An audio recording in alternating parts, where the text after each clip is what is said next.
Convert the following fractions to decimals, which is 8 out of 32 and 90 out of 120.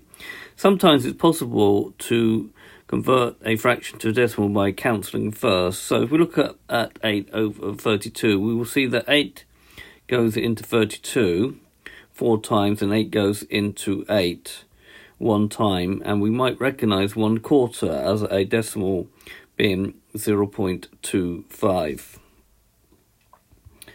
B, 90 out of 120.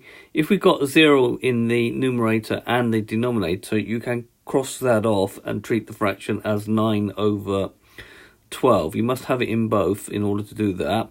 Then the highest number that goes into both 9 and 12 is 3. So if you divide 12 by 3, you get 4. And if you divide 9 by 3, you get 3/4. And you might recognise that 3/4 of the decimal is 0.75.